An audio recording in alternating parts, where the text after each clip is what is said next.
To be with us, so thank you. We are here because we believe in AI's transformative potential, and I'm certain you've heard a great deal about it over the past few days. Today, this session is about something deeper. The digital divide is rapidly becoming a compute divide. AI today is not constrained by imagination. It is constrained by infrastructure, by who has access to GPUs, to cloud capacity, to scalable compute. And that divide will determine who shapes the future of AI. Democratization in this context is not about catching up. It is about expanding who gets to lead. It is about ensuring that the next generation of AI breakthroughs are not concentrated in a handful of geographies, but are shaped by diverse talent, languages, and lived realities across the world. And here, India is not waiting for permission. India is showing that it can be done differently. Through the India AI mission and through the compute capacity plan, mobilizing more than 38,000 GPUs as public infrastructure, India is building one of the most ambitious public interest compute ecosystems anywhere in the world. This is not incremental reform. This is infrastructure at scale. This is sovereign capability combined with openness. India is demonstrating that public interest AI infrastructure can be built in the Global South, by the Global South, and the Global South, and for the Global South. And this leadership matters because equitable access to compute is not just about hardware. It sits alongside access to data, open source models, talent, and institutional capacity. India is proving that you can design AI ecosystems that are both globally competitive and locally grounded. At the Rockefeller Foundation, we believe this moment requires moving from diagnosis to action. Philanthropy's role is to be catalytic, to reduce risk, unlock capital, and convene unlikely partnerships that accelerate progress. Over the next hour, our discussion will unfold in 3 acts. First, what exactly are we democratizing? That's an important question. Second, how do South-South partnerships and catalytic financing accelerate progress? And third, what concrete commitments can we land this year? If India's example shows us anything, it is this. Democratization is not theoretical. It is operational. It is scalable. And it is already underway. The question now is how we accelerate it together. Before we begin, let me take a moment to acknowledge a few leaders in the room. Shri Abhishek Singh, who unfortunately has been pulled into another meeting, but his leadership has been amazing. His steadfast partnership and support has been something that I'm extremely, extremely grateful for. His vision of guiding this important work with clarity has been just spectacular. Dr. Saurabh Garg, we are honored by your presence. You've been in sessions since this morning, and thank you for your leadership. It's truly a privilege to have you with us today. My colleague, Andrew Sweet, who has joined us from across the world, one of the sharpest minds at the Rockefeller Foundation, and truly a force for good. Thank you for being with us today and stewarding this conversation. And of course, I want to also thank Charu, who's been working endlessly and very hard to kind of get us to this place. So thank you, Charu, for your leadership. Martin, Vilas, Sean, and Dr. Shiko, thank you for lending your voice and expertise to today's discussion. Your perspectives will help ground this dialogue in both ambition and action, and I know all of you are action-oriented folks, so we're going to have something really cool come out from here. And last but certainly not least, our partners at Kalpa Impact, Sushant, Anish, Jennifer, thank you for being extraordinary collaborators and for helping shape today's session. It is now my pleasure to hand it over to Dr. Gaur. Please, over to you, sir, or maybe I'll hand it. Okay.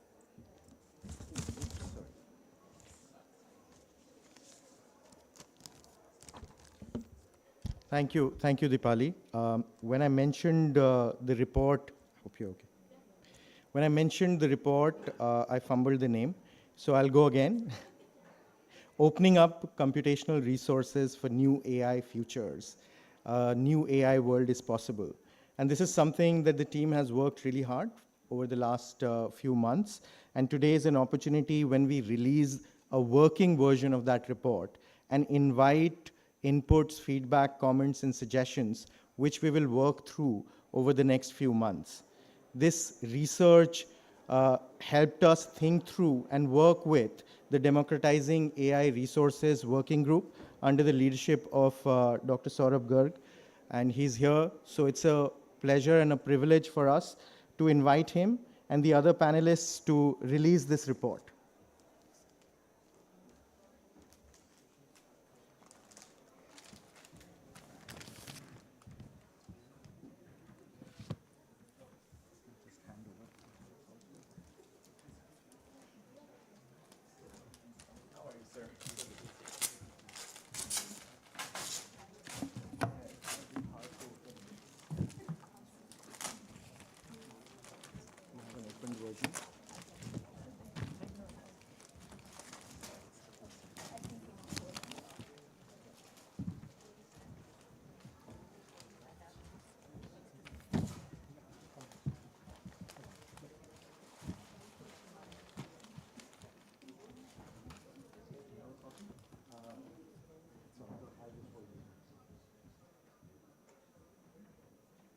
Please hold your reports to the camera. Thank you. Thank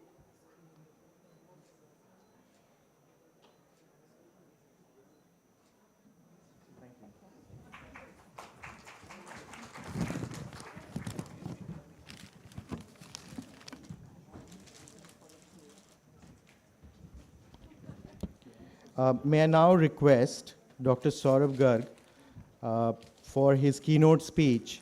And when I thought of, who could be the best person to deliver remarks today when we are talking about opening up computational resources, or in fact, all resources that are necessary for development of AI in public interest and for real-world impact, I could think of no better person than Dr. Saurabh Garg, under whose leadership I think we have come a long way in not just the intellectual thinking, but as he will tell you, in terms of operationalizing how we can bring this to life for billions in the global south and also the other countries in the world. Dr. Saurabh Garg, please, for your keynote.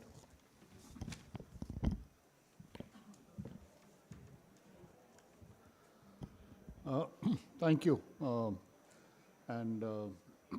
Colleagues, panelists, great to be here, and great to see a large, the kind of attendance that we've seen over the past few days in the AI Summit. There were 7 working groups set up under the AI Summit umbrella. And one of them was on democratizing AI resources. I had the privilege to chair that group along with Kenya and Egypt. So I'll obviously talk a bit on that. But before that, just to say that I think all of us are of the opinion that AI will definitely transform the world. I think the question is whether that transformation would be equitable, would be inclusive and aligned with public interest. And I think that's really the issue which concerns a lot of people. The AI Summit itself was built around 3 guiding sutras: the people, planet, and progress. And therefore, the concept being that AI ultimately must serve human welfare, advance sustainable development, and enable shared prosperity. I think these would be key background in the way these sutras were developed. And obviously, democratizing many of these resources would be key to that. During our working group discussions, we had the opportunity to talk to a large number of countries, people from academia, civil society, and other international organizations. And I think one consistent message was that most countries are not really seeking only access to AI, but also seeking agency in AI. And I think that's key. And how the AI systems need to reflect each country's own development priorities, languages, and social contexts. From these discussions, there were 6 foundational pillars that we thought need to form the backbone of the collective roadmap for the future. Compute capability, collaboration, connectivity, compliance, and context, and I'll just briefly speak on each one of these a bit. Compute, no doubt, is today's defining barrier. The access to GPUs, accelerators, high-performance clusters is a major issue for all AI ecosystems. But the issue is how it can be made distributable, affordable, and reliable across, and not concentrated in a few geographies. And this would no doubt require us to look at whether compute can become a shared infrastructure in future, or kind of which supports public interest innovation. And to the extent that we are focusing on innovation, how that part can be a public interest infrastructure. Secondly, infrastructure would not be sufficient. There is a widening skills gap. So how we can consider capability diffusion, focusing on joint research, shared standards, open platforms, and mutual learning. What needs to be done for this responsible deployment is so that we can link innovators to compute resources and citizens to trustworthy AI-enabled services. Equally important would be governance, that the governance framework needs to be robust enough to build trust, yet flexible enough to adapt to diverse social and cultural contexts. Open source and maybe modular AI stacks would help in enabling localization without creating dependency. So looking at some of these issues on what mechanisms can be done to facilitate accessible and affordable computing resources by improving utilization rates and reducing transaction costs, and also to lower barriers for access regardless of geography. The working group looked at how this can be taken forward through a collaborative platform designed to expand access through shared access to compute data in partnerships. And the platform has been termed as Maitri, which is friendship in Hindi. Maitri, M-A-I-T-R-I, standing for Multi-Stakeholder AI for Trusted and Resilient Infrastructure, to be developed as a digital public good that countries can adopt, customize, and build upon. And obviously, it is non-binding, voluntary, modular approach, depending on the context of each country, what kind of compute and what kind of methods can be used to have accessible, at least for innovators and researchers, looking at data sets that can be put out, which are take care of the national laws and national protocols in place, and look at models which are open source and which can be placed. So this we envisage would help to at least ensure that portions of AI are a global public good, because we are focusing on innovation and research out here.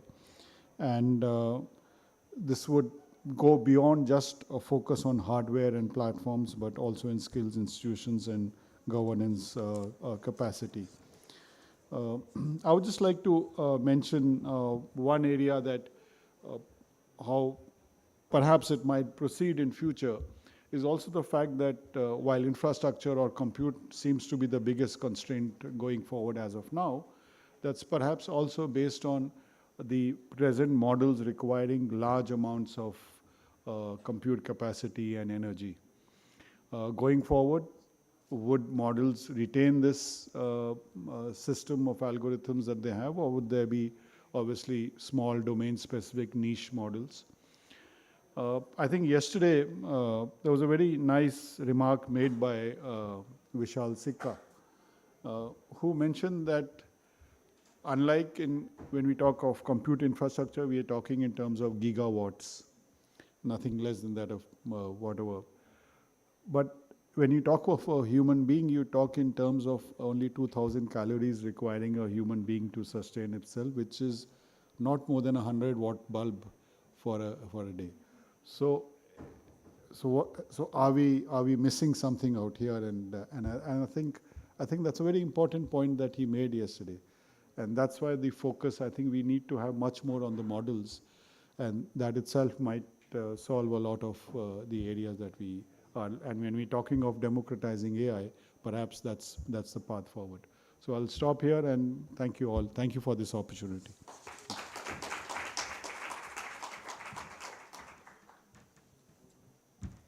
We now transition to the panel discussion, and may I request Andrew Sweet, VP at the Rockefeller Foundation, who is the moderator for the panel. Please join us here on the stage. May I request other panelists, Dr. Shiko Gitao, Martin Tisney, Vilas, to join us on stage. Yes, and Sean, sorry.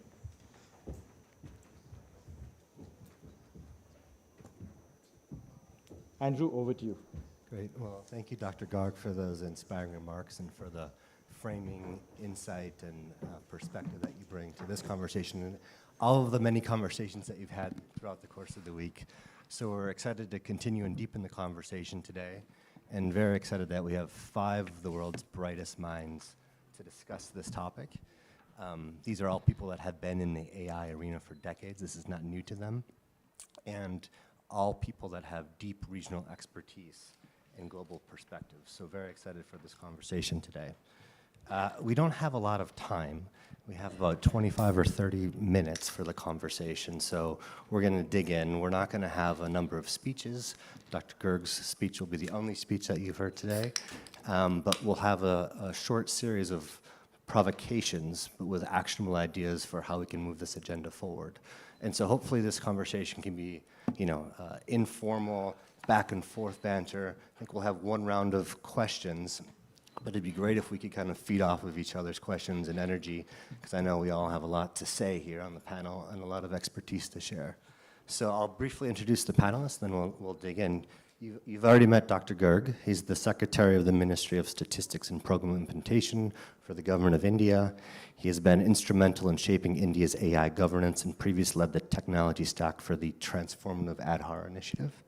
We have Martin Tisney, founder of Current AI and public interest envoy for France's AI Action Summit. Martin has spent 15 years building multi-stakeholder initiatives like the Open Government Partnership that we had talked about earlier today to govern technology based on democratic values. We have Vilas Dar, president of the Patrick J. McGovern Foundation. Vilas serves as on the UN Secretary General's High-Level Advisory Board on AI and leads one of the world's largest philanthropic commitments to AI for public purpose.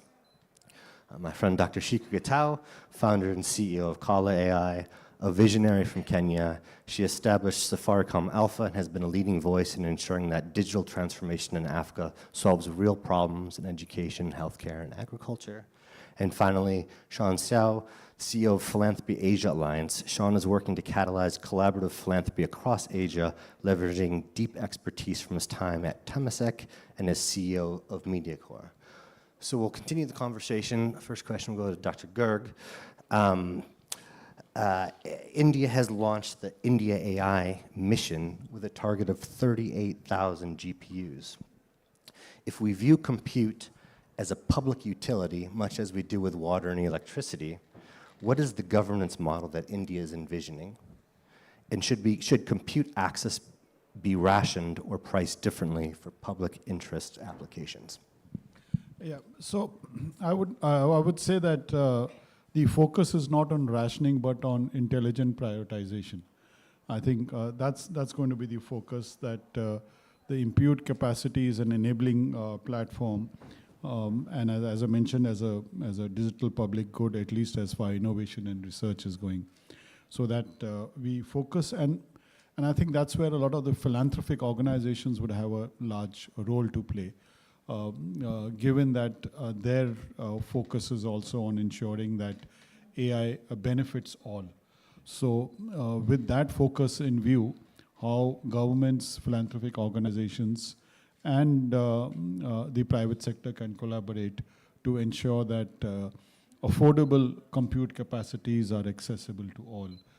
I think that's the models that we are looking at, and that will ensure experimentation going forward. That's great. Thanks, Dr. Garg. Martin, I'll go over to you. Through current AI and the Paris Charter, you've convened governments to discuss public interest AI. How do we move nations from being consumers to genuine co-creators? And quickly, you've also spoken about this looming data bottleneck. What do we do to unlock data sets for training without compromising privacy? Okay, two big questions. Thank you.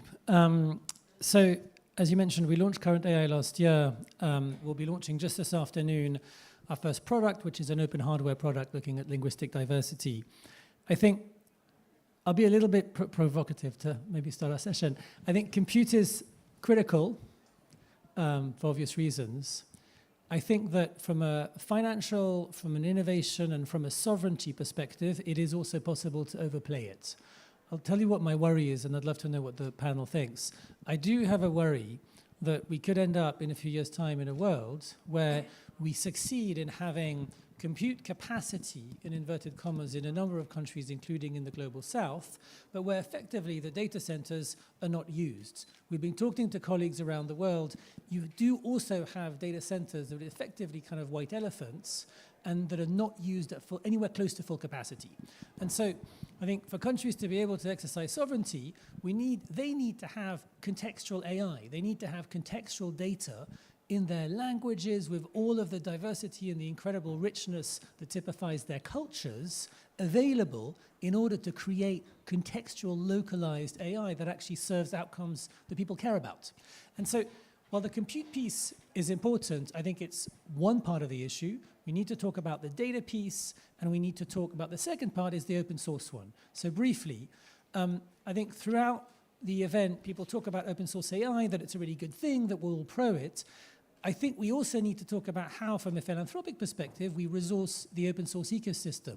The reality of open source software is it's mostly the top tier of open software is funded by large companies that are using it, right? Linux is partly funded effectively by volunteers working for SpaceX that are using it. There's a bottom tier of dependencies in open source that are run on a shoestring, by a few critical, amazing people working overnight as volunteers, and there's very few organizations, one of them which is a partner to Current AI, Roost, which looks at robust open source trust and safety, that are funding those critical dependencies. So I think that for states across the world, in the global south, in the north, to really be able to exercise sovereignty, and I'd love to talk about this a bit before, but I don't want to hog the mic, we need to talk about compute, but also we need to be realistic about what the compute is going to be used for. So I think the data piece and the open source piece are really important.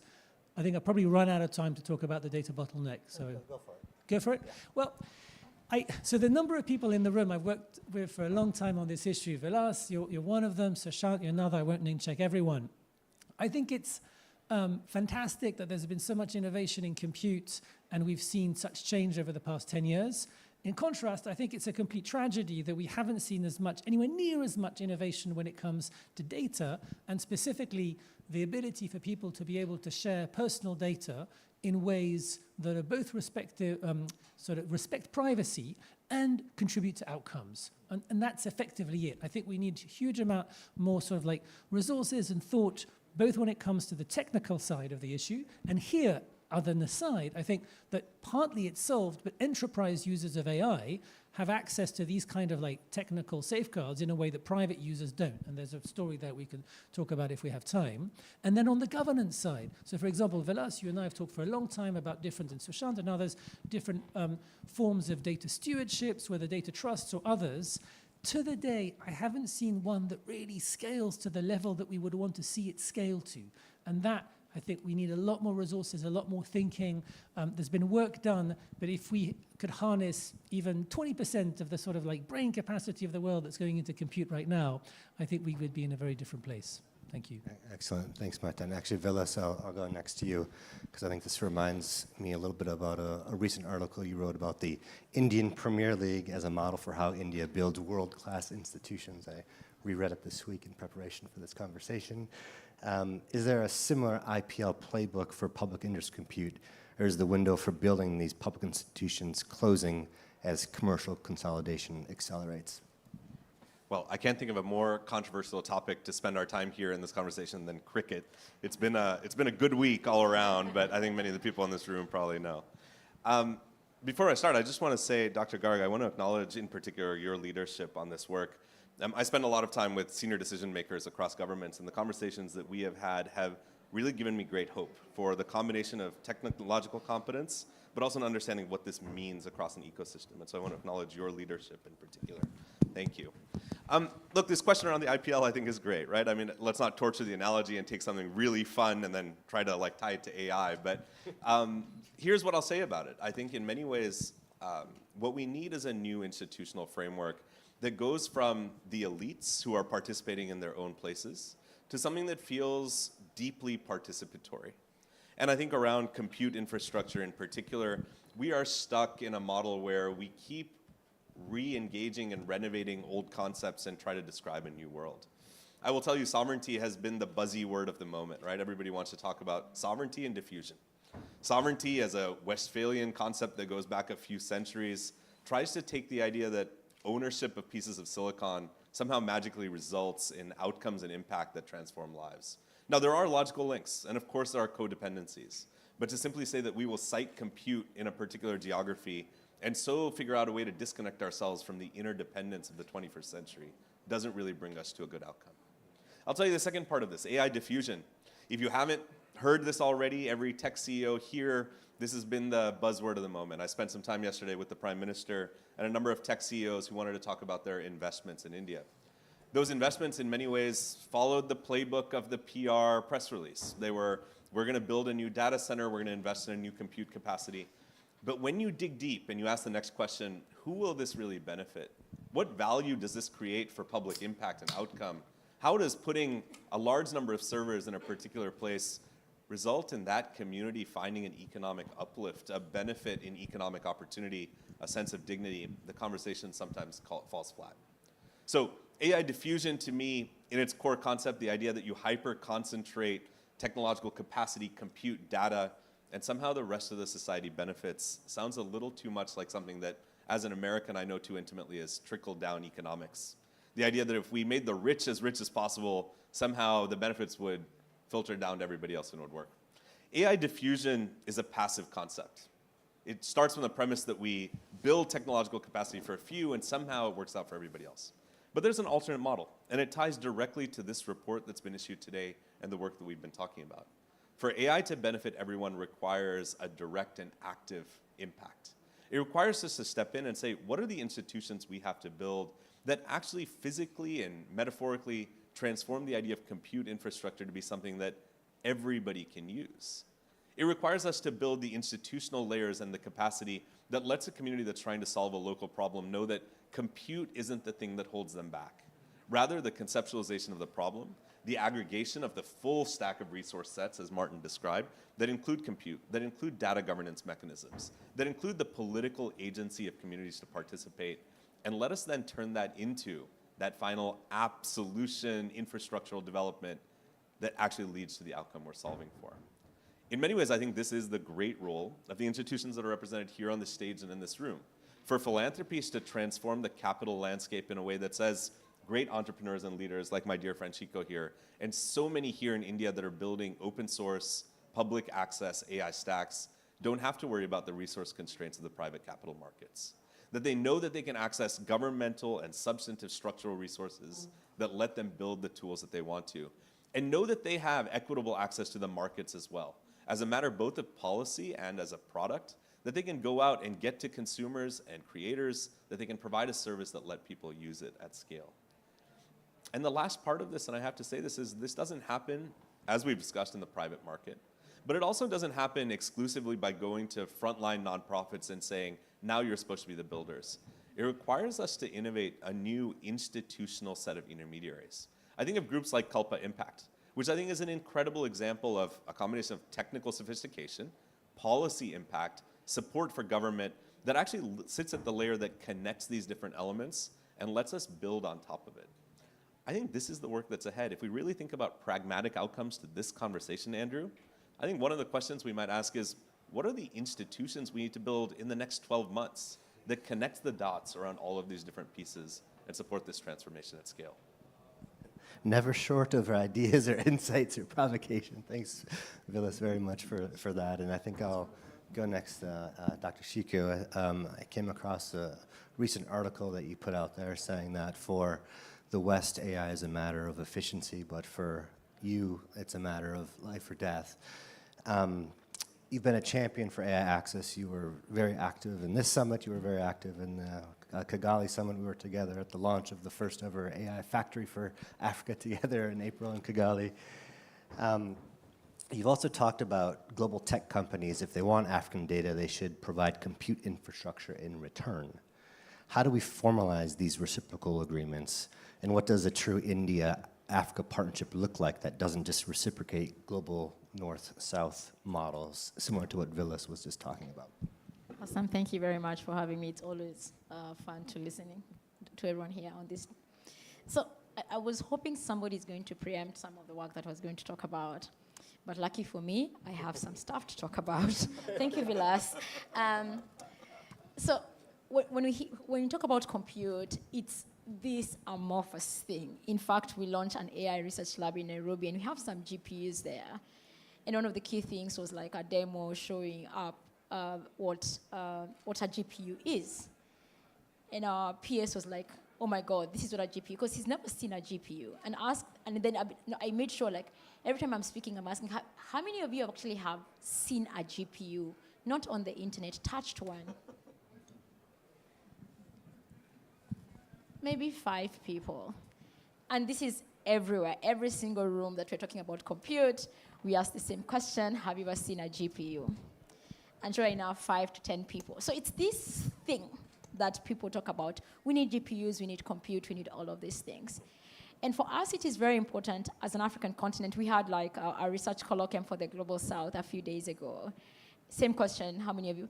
About 10 people had ever touched a GPU.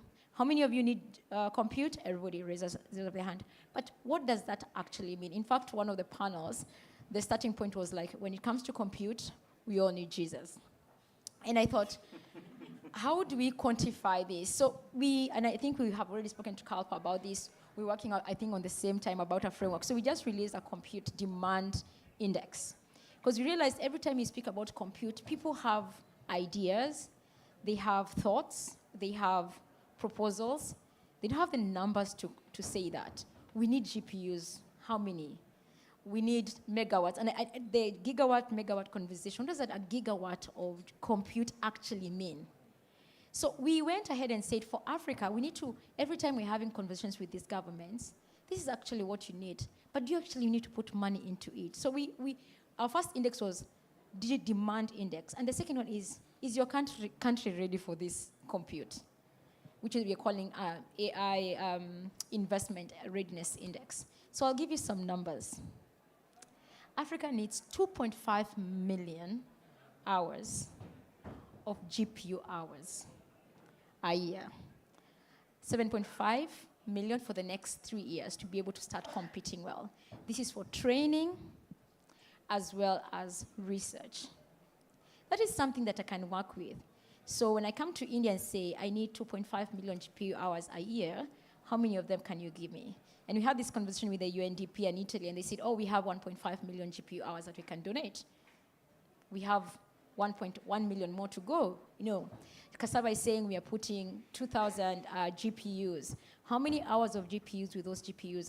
Hours, not actual physical. How many hours of GPUs with those 2,000 GPUs actually provide for the continent? So we need to start being very practical rather than being arbitrary on what we want. Of these 7 million GPU hours we need in the next 3 years, Africa only has 5% of that. So we were doing the maths.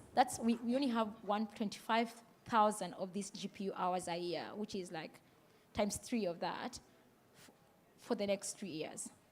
So when you're solving, when I go to Vilas, I'm saying I need these GPU hours. It's very practical. I'll say I can be able to do 500,000 GPU hours.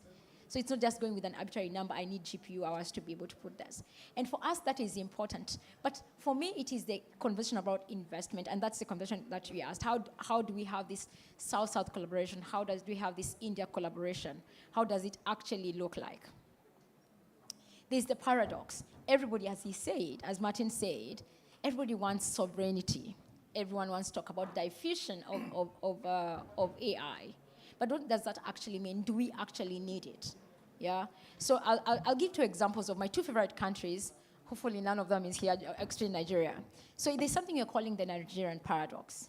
Nigeria is the #1 country in the compute demand index.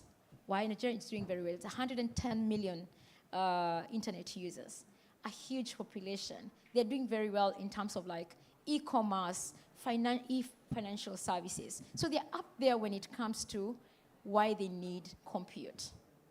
And we've seen this in India. India is very high there as well when you're doing the same exact thing.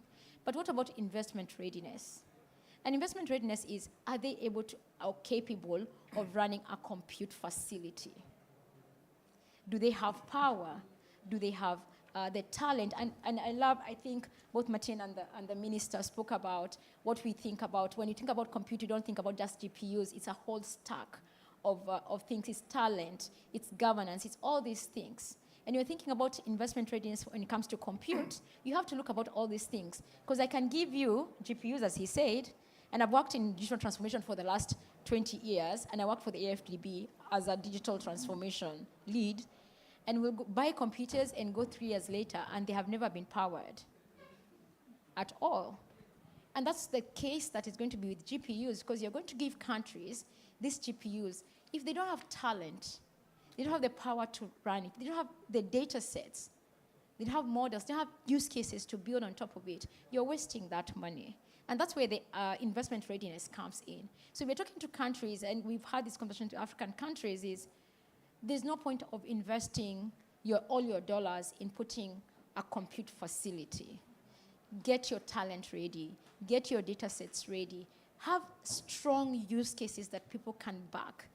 Then, with all of that, then can we then define what a demand you need? You don't need a gigawatt. Kenya, you do not need a gigawatt of compute to be able to run. Maybe you need a 200 megawatt facility, and that's where we want. So coming back to the question, how do we interact with India? Is looking, this is our demand. Burundi might need 50 megawatts of GPU. Can India be able to facilitate that? But it's not just about facilitating the GPU, it's what is the GPU in service of? Solving for health, education, agriculture. And when you have like clear use cases, then the GPU demand becomes an obvious ask. And I think bridging that and convincing governments especially of bridging that gap is what we need to be able to do. And then the governance framework actually comes to play. Thank you. I know that's a lot. No, that's great. Thank you. Thank you. Thank you, Dr. Shiku. We'll go to Sean, and then I want to keep it kind of informal for the remaining 10 minutes after Sean speaks. So any reactions to any of the comments, and then we can do a lightning round if we have time. But if we don't have time, that's fine as well. Sean, over to you. The Philanthropy Asia Alliance brings together, you have 80 members and partners to address Asia's interconnected challenges through collaborative philanthropy. Is there an opportunity for Asia's philanthropic networks to coordinate shared compute and infrastructure, pulling resources from places like India, Indonesia, and other nations, rather than competing, and what would unlock that collaboration? Thanks, Andrew. The advantage of coming last is that I could say, oh, I agree with all of them.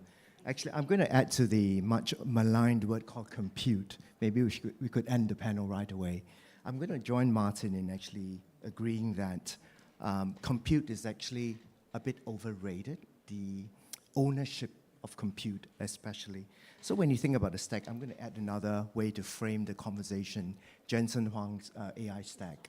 When you think about energy, hardware, compute, models, and applications, and the top layer applications is really what will drive and value capture for the economics as well as the impact, social impact. Really, the stumbling block is probably energy at the bottom level. And thankfully for many countries in Asia, the costs have been driven down because of the abundance of hydro, solar, and wind. Then when you think about the next layer of hardware, I mean, that's obviously dominated by Chinese and American players. And when you think about the compute level, then I understand why we fuss over compute, because the Americans own, 75% of the GPU cluster performance. The Chinese 15%, Europeans maybe about 4%, and the rest of us are only like 0.1%. I think even India is just up at 1% of that. But I think the issue is actually deeper than just the ownership. I mean, if you think about what it needs to get the work done is more access. So the question you've posed me about sharing of compute, for example, between Indonesia and India. I live in Southeast Asia, and that's why Indonesia is like a couple of hours away from where I live. And we know the situation in Indonesia quite intimately. There's data residency requirements, and that's why there's a build-out of data centers. Think also of the physical limitations of actually the latency of sharing compute between India and Indonesia, for example. 10,000 kilometers apart. When you think about the latency of 50 to 100 milliseconds, it's just not going to work for the sharing of compute between Indonesia and India. Attractive as the idea is, it doesn't work. I think they're just physical limitations, data sovereignty, privacy issues that prevent that from happening. So I just want to look at the positive side of what's happening. When you think about the cost of compute is coming down. When you think about the emergence of neo clouds, GPU for a service, I think these developments are actually going to be good for the unleashing of AI, for social impact, for economic capture. So the way you can think about it is, how do we then make it a little bit more accessible for startups, for impact organizations? Maybe the way to think about it is really, how do you think about aggregating demand so that you can actually negotiate against with the neo cloud providers and get a cheaper pricing? How do you then think about philanthropy coming in to subsidize some of the compute costs? And I think I can't agree more with the observation that you really need to go beyond just infrastructure. You need to think about the ecosystem you're building. I think the skills gap in Asia is actually huge, and that could be really what's stopping us from really optimizing, maximizing the power of AI in what we want to do. Is that too long? No, that's perfect. I'm not sure if anybody wants to react to any of that. Martin, I see you scribbling furiously. Maybe first reaction to you. No, I am scribbling. I'm scribbling because I'm thinking about your points, I'm thinking about the points of the panel, and I'm thinking about the term sovereignty. So my scribbles are, Vilas, to your point about the Westphalian concept of sovereignty, that's about the ability to make law within your territory, right? And it's a very global north concept. And it's a notion of territory which has like physicality. And what I was scribbling was the physicality of the territory. It's like we're very focused on the physicality, as you were saying, on the GPUs, of the bricks and mortar. So we're going to be okay because we're going to be sovereign on this data center. The data center, it's on my territory. And what got me thinking is other concepts of sovereignty, such as when I was spending a lot of working on data collaboratives and data stewardship, thinking about indigenous data sovereignty, which is a different type of concept. It's a more relational concept than a territorial concept, right? It's about a pre-existing, an inherent authority, a relational authority over that which makes up a people. And so when we were studying, for example, indigenous data sovereignty in the Maori context in New Zealand, the Maori community, any data that in any way involves the Maori community's legacy is part of the Maori community. So I think that there's something here in thinking about a very, in some ways, a quite rigid approach to sovereignty, which is about control, right, as mentioned, and one which is more about agency and which is more relational. So that's what the panel has got me thinking, and I've been doing some writing and thinking with colleagues and friends around the notion, not of a sort of like a controlled national stack, but a global, open, resilient, collaborative stack. And that's not one at all, and just I'll finish with that. That doesn't mean that like all the data's open and anything goes and anyone can extract your personal data and you're back in a sort of Zuboff, surveillance capitalism world. It's one where it's a question of choice and agency, either what you wish to exercise authority over and how. That's my scribbles. Go. I love this. And thank you. As you can tell, when we get on a panel with people you love and respect, the conversation just flows. So I want to build off this point and a little bit of what you said, Chico. I want to take a different tack to this question of agency, which is, if I had asked any development leader in the world 10 years ago, if you could have your dream of an extra gigawatt of energy capacity in your country, what would you do with it? I can't imagine that any of them would have said, well, I want to use it to run a bunch of computation on things that may or may not have short-term economic value for my country. Andrew, your organization has been incredible around the world at building capacity in grids, in power production, in ensuring that people can use power for development. And yet somehow, I think for many of us, we are surrounded by conversations where now the question has become, how many megawatts and gigawatts can you put into compute for AI? It is a fundamental challenge when you think about what are our priorities in development. Again, going back to core principles of human rights and dignity and participation, to say governments who have limited capacity should now all of a sudden be focused on this topic. It brings us again from this question and this shift. In many ways, I acknowledge that the traditional conversation around compute is one of breaking over dependence on the American AI stack, on other international players that are coming in. But the response to over-dependence isn't internal dependence, it's interdependence. It's saying if there are places that have incredible capacity and even potential to drive, as Chico said, the availability of compute hours, how do we build interconnectedness that lets that be a mutual value exchange? Not merely, again, clients who have to go to another country and say, please give or let us buy compute, but rather the products of that compute are going to be the build the infrastructure that you can then use in your own country. To allow for centers of excellence that allow for local capacity and local competence to drive what gets built, and to allow that to be the new tokens of international trade in a way that leads to a much more connected and shared prosperity, rather than descending back to that 200-year-old concept of how do we make sure that we're competitive in an adversarial frame. I recognize that what I've just shared with you is maybe not where the dominant private sector conversation is.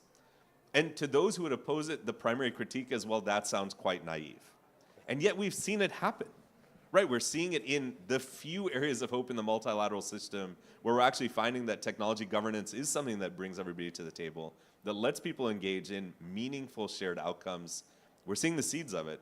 The question is whether we're going to let them sort of die out in the sun or if we're actually going to water them, invest in them, and let them grow. Great. Dr. Garg, any final insights? I know there's a little time, but just one thing I would say that perhaps we need to spend a bit more time going forward on the frameworks that will help ensure public interest frameworks, looking at things beyond compute, looking at models, looking at talent, looking at data, how that can be shared and interoperable and in a manner which takes care of public interest. So I'll just stop it out there. Well, thank you. Thank you to the Indian government. Thanks to our partners at CALPA for putting this together, especially for the authors. This is now officially out there. I think you have until March 31st to read the copies are available out there. You have until March 31st to review the document and submit your reactions. Thank you to the panelists. Really appreciate it. Enjoy the rest of the summit. Thank you.